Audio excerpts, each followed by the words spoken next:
even though she said she didn't want to go first, since Arrow kicked off the whole building blocks of the DC universe, we're going to let her introduce herself first. Hi, I'm Andy. I'm actually more well known in the Trek fandom as First Time Trek, where I'm live tweeting my first time through Star Trek. And I'm also one of the co-hosts of Women at Warp, in which we talk about women in Star Trek and how they're represented. But I also really love Arrow and the DC universe, so I'm really excited to be here and talk about that as well. Oh, my turn. Hi, I'm Jen. I'm a writer for Monsters of Geek blog. We cover a lot of things: sports, TV shows, movies, conventions. Well, I can't remember what all we do. I'm a recent convert into the DC universe. Arrow actually started me off with that, and since then I've watched Flash. I'm going through Gotham currently. I've kind of fell in love with the universe. I've also gone through, I know, wrong franchise, but the Marvel franchise multiple times. So, I'm very familiar with that. But since then, I've kind of fallen in love with comics. So, I guess that's kind of why they picked me for this. All right. I'm John Paul. I have no background in media or anything else, but I love DC Comics. I was born and raised on them.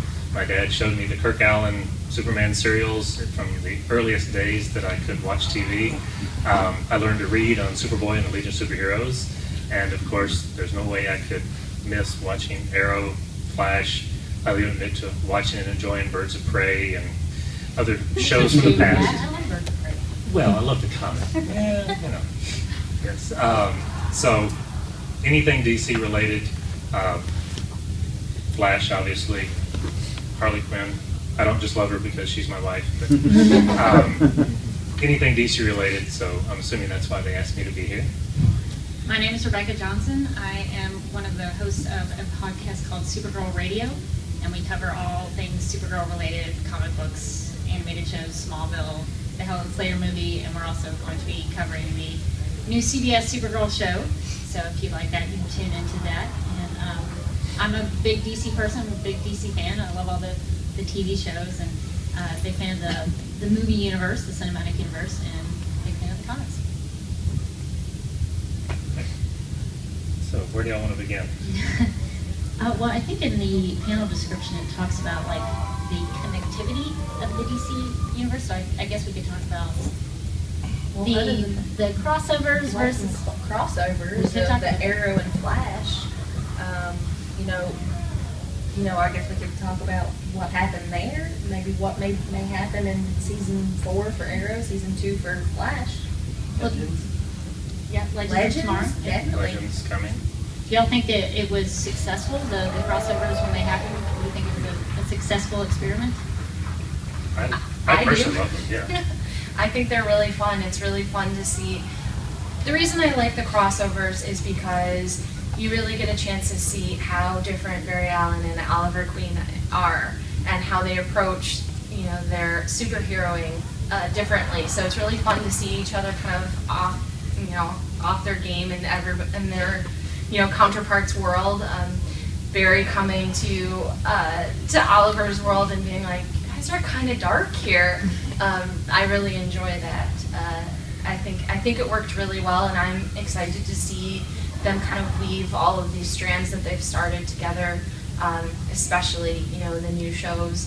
I would love to see Supergirl in there. I know that they're probably not going to do that, maybe not right off the bat, but I would love to see how Supergirl could fit in there.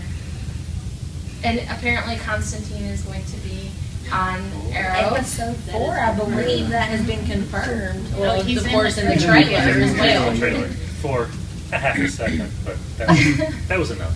It's kind of awesome there. Yeah. I'm kind of wondering, how that's going to happen. Speculation, of course, the internet's gone crazy since the trailer's gone off. Theories of maybe he's the one that brought Sarah back to life as White Canary for Legends of Tomorrow. I don't know. It looked like they showed her coming out of the Lazarus pit. So Yeah, I don't know how I would not be. Honestly, I would not be surprised with Constantine if he's not really the antagonist. I mean, this is all speculation, all of it. But he always warns in anything comic related in his own show against magic and the cost of magic.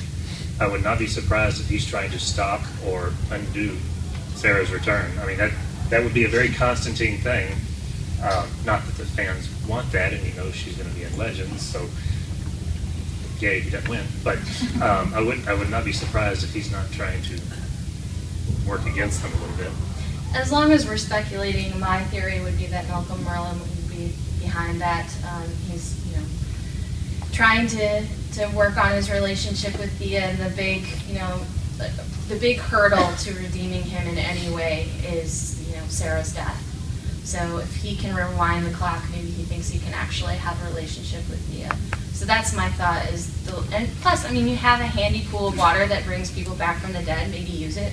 Of course, one thing I don't know if you noticed on the trailer, in fact, show of hands, how many people have seen the trailer for the coming season of Arrow? It was released yesterday. Okay, so not too spoilery. Yeah, it's not very spoiler. It's a trailer. Thea was dead for a really, really, really short period of time. And they talk about the effects of the Lazarus Pit. And in the trailer, if you look at her face, she goes a little crazy during the fights. Yeah, that's a good way to put it. I'm just waiting to see just how bad Sarah is, because we don't know how long it's going to be between that one. That could be a very scary character for a while.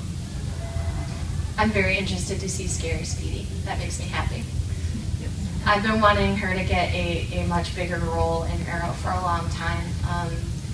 I love her character, and I don't understand why you keep her in the dark for years and years and just let her, run the club above your secret hideout and don't go, hey, maybe people are going to attack us here. So I want her to be brought into the fold in a much more meaningful way than just being Oliver's little sister. Of course, at least she wasn't the Flash's love of his life and kept him in the dark really, really badly for a year. Yeah. We did think we had one question.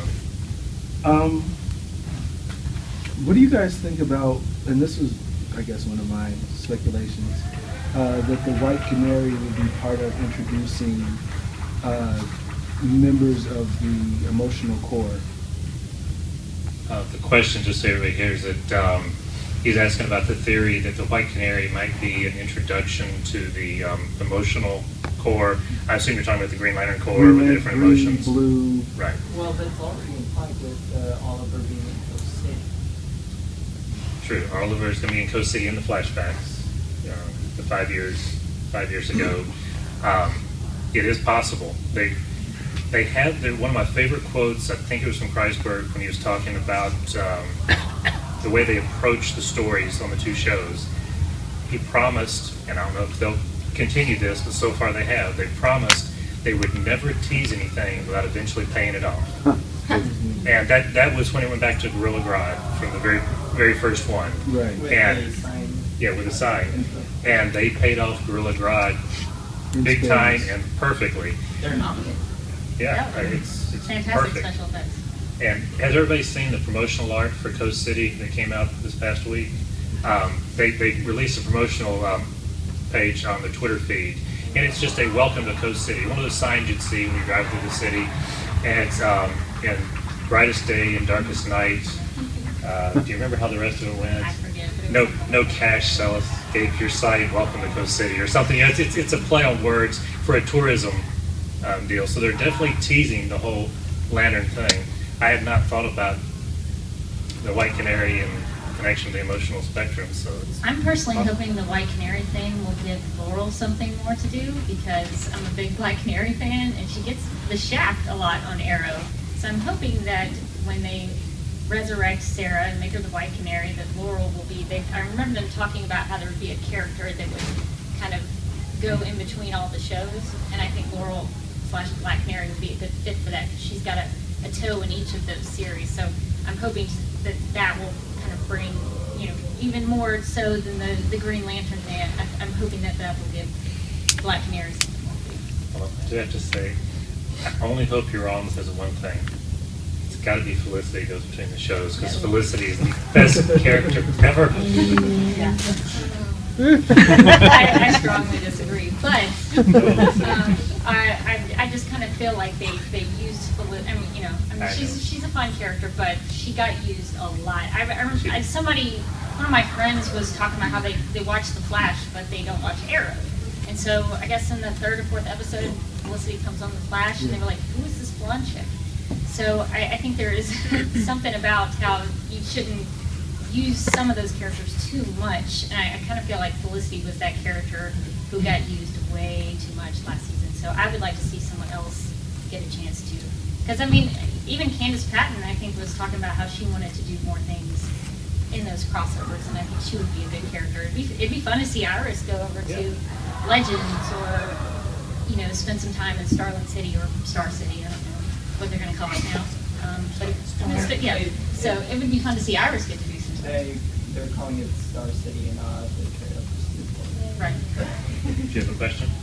Yeah, on the topic with Laurel, I mean, anyone who reads the comics practically knew she was going to be Black Canary since the pilot. Right. When Tommy's tells us that Laurel's her middle name and her first name is Dinah. Mm-hmm. Dinah Laurel.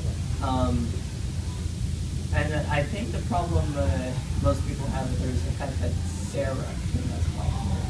Yeah, she was the canary, technically. Or the canary, but we still have that, I guess, not an attachment, but like link to Sarah being Black Canary, like how she sold it pretty well in season 2.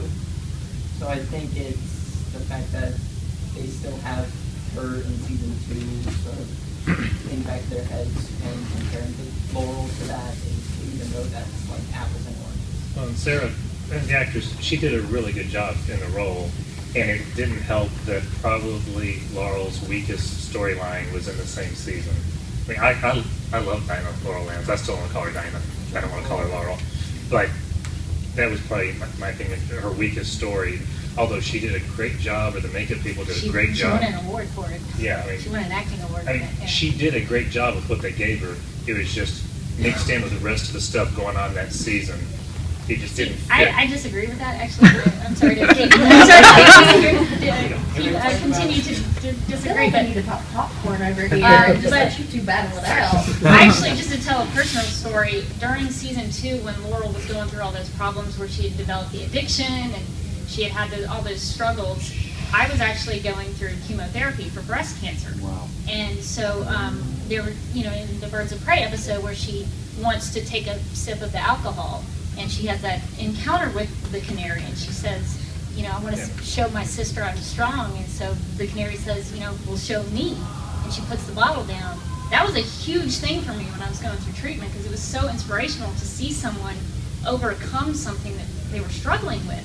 And so that has totally colored how I see Laurel's season 2 arc. So it sort of disappoints me when people are like, oh, it was so terrible to see her go through that. I was like, that actually inspired me when I was going through chemo. So I have a totally different perspective on the Black Canary Laurel character. I'm actually really excited to see what she does next.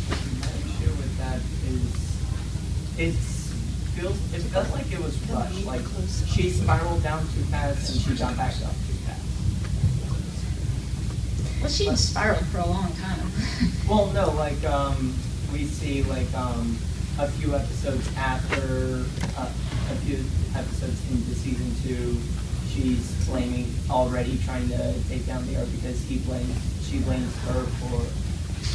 him for Tommy, and she by the 3rd episode or so we already see her going to alcohol, and I felt the downward spiral was too quick, and within a few episodes of her finding out that Sarah's alive, she comes right back up. It just felt too quick.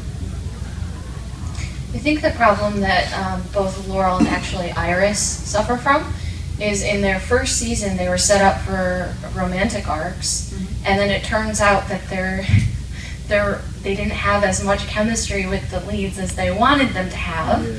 And then unfortunately they fell into this trap of, oh, well, if we're not going to have our female characters be romance, then what do we do with our female characters? And actually one of the reasons why I agree with you about Laurel's arc in the 2nd season is because it is one of the very, very few that any of these characters get that do not have to do with their relationships with the male characters. So, I mean, Laurel has an actual growth there that has nothing to do with her relationship with her father or her relationship with Oliver, whereas you can't say that about any of the other female characters of yet. They're so tied to their male relationships, which is good. I mean, we want to see these relationships. They're great relationships. We have to give them more to do, or they're going to be boring. Flat. And this is exactly flat.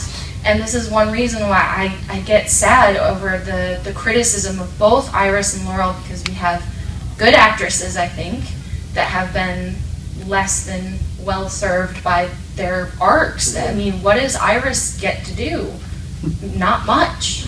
And it's really sad because she could be a great character if they gave her something to do that wasn't Barry related, or give her a job that she's really good at, make her competent.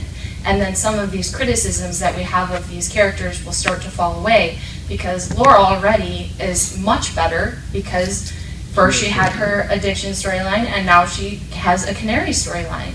And that really improved her character from the first season because she had something to do. So give them something to do, please.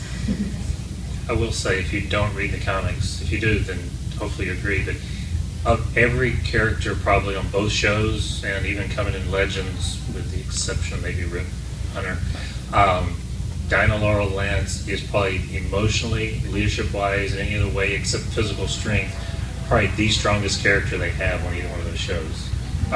She has always shown to be right there. I mean, when Batman, Superman, and Wonder Woman decided they had to step back from the Justice League, she's the one they turned to take over. She is respected, and the character is great. So probably part of the reason me or some people look at that as a weaker storyline is we're probably too anxious to get to the real Black Canary. Right. That's probably part of it. And they are moving so fast on other parts of the story. There was one thing from all the way from Arrow season 1, because you guys were talking about Kreisberg's, is that what's his name? Saying that they're not going to tease anything, that they're not going to pay off. I'm kind of a little irritated that they had Sarah and Laurel's mother Not the Black Mirror. in the first season, and didn't show any signs. There were no signs or anything. Although they don't really explain why they broke the mom and dad broke up. They don't really explain that. But I was kind It of was because The dad Quentin drunk. developed a a drinking. Well, yeah, but they didn't actually say that. Like, they didn't say that was the problem. There wasn't anything specifically having to do with that. You could say, I mean, that makes sense, but it's more, to me, it was more inferred. But now with them introducing Jake Garrick in The Flash in season 2, I'm looking for a crossover episode that might not have very much to do with The Flash and Arrow per se, but may have to do with the Golden Age Justice Society. Yeah. Well, I guess that's more into, the question, how much of a two are they going? They have said that season 1 was all about the reactor explosion giving everybody powers. Season 2 would all be Earth 2 based. Now, I'm sure there'll be exceptions, but Kreisberg one of them said that Earth 2 is going to be the source. We got Atom Smasher, Jay Garrick, Jesse Quick. Zoom, we're not sure exactly. Depends what they do with Zoom, but that's at least 3 characters right there that make up a nice core of JSA, Infinity Inc., All-Star Squadron. Pick your favorite version of Earth 2 characters. And on the panel today, they also said first season focused on the Allen family, and that season 2 will focus more on what's going on with the West family. Yeah, they brought up Wally.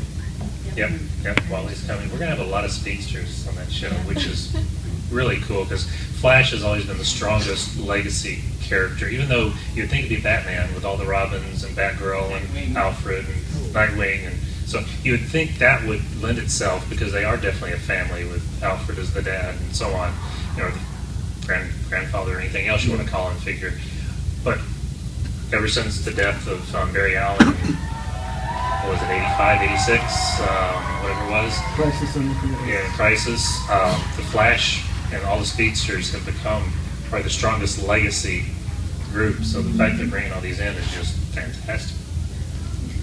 Speaking of speedsters, my favorite part of the Flash season 1 was Tom Cavanaugh's Eobard Thawne. And what do you think they're going to do with that character? Do you think he's gone? Like, they've said that Tom Cavanaugh is still going to be a regular cast member. So what are your speculations on what's going to happen with Eobard and Tom Cavanaugh on the series? I'll repeat it. You repeat it? Yeah, he's asking about Tom Cavanaugh. Sorry, I and didn't speak loud enough. No, whether or not we think he's gone. I don't have any idea to your answer. All I want to say is I don't want him to be gone. He's awesome. I think he is very much the Central core of core. that, team. Yeah. Team Flash is him, and I just think he did a spectacular, masterful job of playing a character that you know is evil and yet you still like. How? I don't know. Skill. Props to him. So I don't know if he'll be back, but. If you never There is played the game. speculation that at the end of the season finale of Flash, Eddie got sucked in. So they think it might have gone down the paradox. Yeah, anything is up in the air when you talk about time travel these days. And they're definitely not copying the comic stories word for word. They're using those to inspire them, keeping the themes and the general direction. But we know Zoom is not Thawne. Yeah, Those that are two. confused me. Those are Is two he different Reverse ones. Flash, Professor Zoom? Dr. Solomon. Hunter Zolomon. Yeah, Hunter Zolomon. Hunter Dr. Zolomon. Solomon, which is Barry's. No, Hunter Zolomon was Zoom. There- Hunter Zolomon became. I get them confused Zoom. sometimes. Yeah. Eobard Thawne Eobard Thawne. was Barry's. Barry's. Barry's. Yeah. So it can get confusing. So I guess it's that question, who's Zoom, Jay Garrick's or Wally West? Well, I think Wally's they supposed to. brought in both. Yeah. Wally's coming on in season 2, Yeah, right? So. and the cool thing with Zoom, Thawne had a great reason for being there. He probably didn't even think of himself as evil. All these people, he said it himself. Yeah. Everybody he's around was dead to him. They've been dead for hundreds of years. He just wanted to go home. Okay, it's kind of a weak, evil plan. Ha ha ha ha ha! I want to go home. But it was nice and clear. Zoom's is a little cooler in the comics, which in the comics it extended past the Flash. He wanted to make the heroes better. He wanted to make them better heroes, and he felt like the best way to do that, if you look at the history, stick him in tragedy. Yeah, kill Bruce Wayne's parents. Not that he did that, but kill Bruce Wayne's parents, roll up Krypton, you name it. Every hero had some tragic past, so he puts characters he interacts with in some kind of tragic moment to make them better. So it's a cool direction for the character. I think that's a good segue into moving towards Gotham, because we've talked a lot about Arrow and Flash, but we're talking about a whole universe here. Gotham is a completely different show, completely different beast. I'm kind of curious how the rest of the panel feels about it, because I watched it in 2 days, and I was absolutely surprised after I finished watching it to get online and find out that there is a lot of people who hate that show. I really liked it, and I'm kind of curious to know if I'm alone in that, or if other people actually really like Gotham. So if anybody else on the panel wants to, throw out how they feel about Gotham and what they think worked and didn't work on that show. Anyway? Am I the only one who watched Gotham? No, Okay. I'm in the middle of it. I think I'm on like episode 8 now. To me, it's a little slow for me. It's not at the pace that I'm used to with Flash and Arrow. Of course, Flash, you've got this light-hearted, upbeat show. Arrow is a little bit darker, and then I get to Gotham, and I'm like, this kind of reminds me of Daredevil. It's really dark, and I was expecting a lot more about Bruce Wayne, and here I am. I've got a little bit of Bruce, and I have a lot of Penguin. Now, don't get me wrong. So far, what I've seen, it's made me love Oswald Cobblepot. Okay, he is my favorite character so far. But I'm still in the middle of it, so I'm still out. my judgment's still out there. I just like finding out that apparently little Bruce Wayne spends a lot of time listening to metal and being emo and drawing angry dark pictures. I'm kind of hoping that's my future kid. Yeah, I mean, that totally at first I was like, wow, the Bruce Wayne, okay. Well, wait a second. Now that I think about it, that is exactly what Bruce Wayne would do as a child. No, I've been enjoying it. I think it's really, it's such an interesting mix of, like you were talking about, dark, but also so ludicrous. I think it's fun. I think I love basically every superhero property you could love. But I do think in recent years there has been a distinct lack of fun in some of the properties that we've been seeing. And it's not that I think that that's bad. I think there's a lot of different ways that you can approach a superhero story. But I also want to laugh and enjoy myself and go through over-the-top storylines with ludicrous villains, because that's why we like comics, isn't it? And so that's one thing I like about Gotham, is it's so over the top. Every time I think Fish Mooney can't get crazier, she ranks me, and I'm just. Jada is everything. Jada Pinkett Smith plays that well. Yes, and if there's no Fish Mooney in the second season, I will be very upset. No spoilers. No spoilers. What about y'all? What did y'all do? I had so much fun watching Gotham. I knew it kind of, the first part of it was shaky. I thought the pilot was not so great. The second episode, I was like, why is this called Selena Kyle? She's in it for like 2 minutes. I don't understand this. But it got progressively better throughout the season. And I think they mentioned that they kind of, well, you can feel like there's like a Batman animated series inspiration that goes underneath it, because I think a lot of it is supposed to feel timeless, and I really, really like that. And I think Penguin is definitely a standout on the show, and I love little Bruce and little Selena. I think they're like my favorite part of the show. And I mean, you talking about fun, that finale, I was rolling when Leslie and Barbara had that fight and they were rolling there. It was so much fun to watch. So sweetie. So I Just hum. because Barbara's a funny character, because over the course of the season you're like, oh, she's the worst. She's the worst. And now I'm so looking forward to what they do with Barbara, because now she's crazy cakes. And I am so looking forward to seeing like how far they take her. So I think it's gotten a lot better. Absolutely. I mean, who would have saw that coming, really? I know. They took this bland character and then just throw her off a ledge, basically. Yeah. I think the other thing that kind of holds that show together is Ben McKenzie. His kind of like stoicism and like square-jawed, like honor kind of thing actually ties all the ludicrous that's happening around him together and really grounds it. So I'm really enjoying that show. And then I got on the internet and found out that maybe I'm the only one. But It's definitely a polarizing one. definitely. I agree with some of what y'all said and disagree on some of it. I thought it started strong. I loved it from the first episode, probably for the first 5, 6, 7, 8 episodes. I really loved it. It was as it got crazier and crazier that I watched it to the end of the season. I enjoyed it. I enjoyed it less near the end. It's definitely the Penguin show. There's no question. It's the Penguin show, Penguin Gotham. Without him, I don't think it'd be as strong of a show. I think we'd be wanting more Bruce if we didn't have Cobblepot on there. But I enjoyed it. Although I will admit, going into this past season with 4 shows, 3 of them being brand new, we had Arrow going strong, Flash, Constantine, and Gotham all being added. You just knew something was going to get canceled somewhere. I have to admit, if I had no choice, I would have kept Constantine and gotten rid of Gotham. But at least maybe now we're going to keep Constantine anyway. Matt, the gentleman in the back with the white, you had your hand up for a long time. I enjoy Gotham also, and I actually enjoy the Bullet Man. Yes. Yeah. For that, but if you really think about what that's like, it's like asking. But the problem I have, one of the problems I have with all of these shows, I grew up on the 70s comics and Superboy and all that kind of stuff. Is I get so confused about what they're doing now because I haven't been reading the comics for the past several years, and just the way they're aging everybody differently.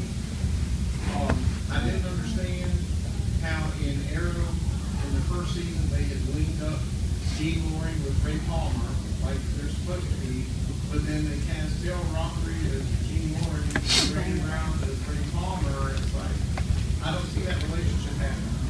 They're bringing on Wally West now, which seems like he's way too old to be on the show at the point in time that Barry is in his career. It seems like if they're bringing him on, he should be a lot younger. And then it's like, And the young Dick Selena Grayson. Kyle is the only Bruce Wayne contemporary. That's about the same level. Well, there's also Ivy. Right, that's right. Ivy's great. We forget about Ivy because they don't do enough with her. I love it when they play with. I would watch a whole show of just Little Gotham. I would too. Selena Price and Ivy. I would totally watch The newest those. Disney kids. It's like the little Yeah, I will say, babies. the little One- Muppets. one Yeah, thing- Muppet bit. Yeah, right. Muppet babies. Gotham babies. Right. just one Yeah, thing to like- keep in mind, if you were a big fan of the 70s, DC Universe, all that, pre-Crisis, and of course with Convergence, they've brought all of the different Earths back. This is Earth CW. Just this is Earth CW. It doesn't all fit together, but that's okay, because we're getting the real Jay Garrick, not the one that's currently in the comics. Yes, we're getting a different Wally West, one that fits the new 52. So they're picking and choosing different pieces. It's kind of fun to see how they pick and choose. Sometimes they're picking the best pieces, sometimes not. I think it's kind of a fool's game to try and hold on to comic book canon when we have these new universes. I mean, the Marvel universe is a great example of that. The MCU and the comics don't line up. So I myself would evolve between them and just keep them separate, and then that way I don't get confused, nearly as confused. It's like at the very beginning of each episode, it says based on the characters of the DC universe, not based on the comics. And I have to remind myself of that a lot, especially as I start to read the comics, and I'm like, this didn't happen in the shows. Right, that's a big deal, as long as they remember to keep the core of the character, which they've done a fantastic job with Ollie. Flash even better. And Barry is the spirit, the living, breathing spirit of the Flash. The only one, honestly, that just jumps to mind of any of the DC building blocks, since this is supposed to cover all of it, that hasn't fit, and I'm worried that they're going to do it to the second one. Pa Kent was not Pa Kent in Man of Steel. I enjoyed Man of Steel. Love the movie. Just cut out Pa Kent's lines. I mean, you can have him die. Sorry, spoilers. You can have him die. I'd rather not. I liked it when they kept him alive. And I'm worried in the trailer for Batman versus Superman, Ma Kent now saying, be this for them, be this for them, be this for them, or be nothing, you owe them nothing. It's just being a good parent. The glasses, the sunglasses. Yeah, I just want to throw a different look at Gotham. Actually, in my opinion, Gotham is the best of the superhero genres on TV today. The way I look at it is it's not about Batman, and it's not about It's about the city. Penguin. Right. It's about the city and why there will be a need for a Dark Knight in the future. If anything, I would say it's the Jim Gordon show. Oh, yeah. Well stated. And yay. Gentleman Becca. I'm changing topics a little bit, that Supergirl's going to be different network, they will be able to do any kind of references to any other characters that CW is using now. There had been speculation by, The Crossing. I had read, I think it was comicbook.com, said that they were in works of trying to get a crossover between Flash and Supergirl. Well, they haven't confirmed anything like that. The only crossover stuff that they are saying that they're going to do are actually promotional crossovers. So, like, when you're watching Arrow, you might see a TV commercial for Supergirl. When you're watching Supergirl, you might see something. University, they, Well, Yes, I well, mean, I her think cousin. they're opening up for possibilities. I think anything is possible, and they're kind of working it out with the network. I personally hope that Supergirl stays its own contained thing, because my problem with the crossover was when they would do things that people, because a lot of us watch all of the shows. We all watch, but there are some people who just watch The Flash and who just watch Arrow. And so when, I guess when when Black Canary got her canary cry on Arrow, some people were like, what the heck, how did this happen? So I'm kind of hoping Supergirl stays its own thing, just because it won't be tied down to whatever else is happening on this. And also I kind of don't want her mixed in with Stephen Amell's Oliver Queen. I know a lot of people love him. But I do think the possibility is there, but I think right now it's just kind of In a panel earlier today also, they mentioned that Supergirl is filmed in LA, whereas the other shows are all filmed up in Vancouver, and that makes a crossover much more difficult. That's true. Yeah, I know my dream, and I agree, it's not likely to happen, but even though it's Berlanti Group doing them, it's possible. The possibilities are out there, these references. But my dream is, forget about it, you're right. It's hard when you have those crossovers for people to be able to watch everything. But if they could somehow do like a 2 or 3 night summer event every year, go back to the old days when you had one annual every summer where the JSA and JLA teamed up for one big issue, and the rest of the year they did their own stories. They stayed in their own universe most of the time. But you do that, if they could have, a 2-night special event each summer, and you had all the characters appear, that would cover their LA versus Vancouver issue. I would just love to see Supergirl and the Flash have a foot race. That's all I want to see who wins that race. The Pirate. The Flash is more of like, the original 7, and then all the other ones are kind of more of your like second tier. And then they came out with they're about to come out with Supergirl too. So how does that kind of like really connect them together? Because I know in previous you've had other shows and series like Smallville, like Superman, but how do those kind of like, are they going more like? I just don't see how like the Flash kind of fits in with everyone else, because you could have Supergirl and you have the Green Arrow and that kind of whole line kind of come through as TV shows.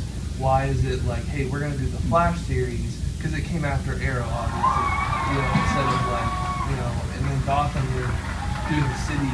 I just don't know how the Flash kind of like connects with everybody at this storyline, and then Gotham is like, Bruce is still a little boy. He's not, because Flash is not 20 years, 15 years older than right. Bruce. So it kind of confuses, like, when the mesh up of all of them. It's like, okay, you have one first original 7, and then the rest are kind of second tier, and that fits really well together. And then you just kind of have like these awkward, like, how do they fit together? And then with Supergirl, it's I feel like it being on its own station, you can't really tie those together as well. So tying all those together just kind of confuses me, especially when you have different tiers of superheroes. Yeah, it makes it harder, and I love crossovers. I used to live for those events where they all crossed over.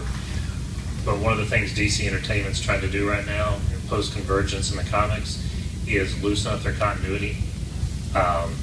First, I don't think Gotham will ever cross over with anything. I just don't see how it could.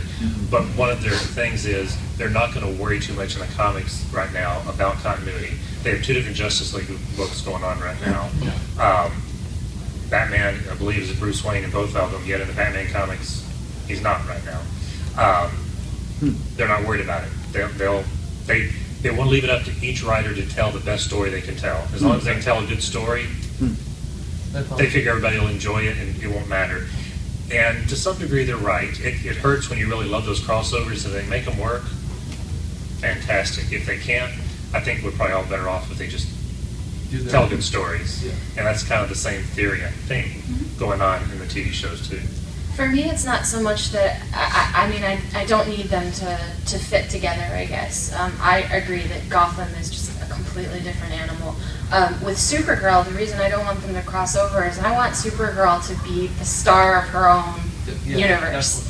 Definitely. We've had such a dearth of strong female characters, and DC is a little bit behind in this. And I would love to see them just take a big leap forward and Supergirl to just have it focused on her, and not dilute her story with other characters. And then also, lots of logistical problems there. And before I raised my hand, we hadn't quite gotten to most of the panel. At this point, 3/4 of the panel has answered the question. I was just going to say, do we want Supergirl, not canon, do we even want it to cross over? Because to me, I don't want Superman or Batman in my Arrowverse. Arrow is Batman, Flash is Superman, essentially. Flash is the more powerful one that has like the kind of Boy Scouty. Arrow is the more down to earth, no powers. Like they've got Ra's al Ghul. They're basically the Batman and Superman of their universe. I don't need Supergirl, Superman, Batman in that universe. And I don't know how anyone else felt about that, but that was the way I always felt about it. Like I kind of, when they said Supergirl, I was like, keep it away. I like them being the original two heroes of their universe. Not with that analogy, but they've kind of already been trying to make Arrow Batman, because they brought in Ra's al Ghul, who isn't even the slightest related with Green Arrow. I could give you Deathstroke because yes, He's become a Green Arrow. Yeah. He's always so, talking about it. So with Deathstroke, I was like, okay, kind of reaching, but okay, yeah, he's a Batman villain, but and a Green Arrow villain, but bringing in Ra's al Ghul, that was sort of like they are trying to make Arrow into. And he fought him shirtless with a sword. Right. That's kind of Batman's thing. So in the last panel with the Arrow panel, they were very, very adamant about talking about that one. Anytime you put his abs on screen, I'm happy. So. Yes, salmon ladder. You enjoy the salmon ladder? As much as I have that Felicity on does. the feed on YouTube. Wait, just real quick, just talking about the continuity between all the shows. I'm sorry, we can't hear you. Oh, just talking about the continuity of the shows, like how, well, either which way. I like how in Flash they have these comments where Dr. Wells is talking to Barry. He's like saying, yeah, don't you know about the vigilante in Gotham going on? Or just those small little comments that point to different heroes, like especially when in Arrow they had the last episode, I hope I'm not spoiling anything, they were talking about the plane and they said the Ferris plane, like Ferris Ferris Green Lantern. So I love the fact that the heroes are there, just, they're not present in the universe that we have right now. It's subtle. The Flash like name dropped Plastic Man, I think. Yeah. If I remember correctly, name dropped tons of names. Yeah. I think Oh, it was I always get elongated man and plastic man. I will say it's probably similar. This is where I said all the crossovers. When you read fantasy, how many people here enjoyed Lord of the Rings? Probably most everybody. The story itself, my favorite parts were following Sam and Frodo. Small story, but it made it better because it was a larger world. You knew there was that larger world out there.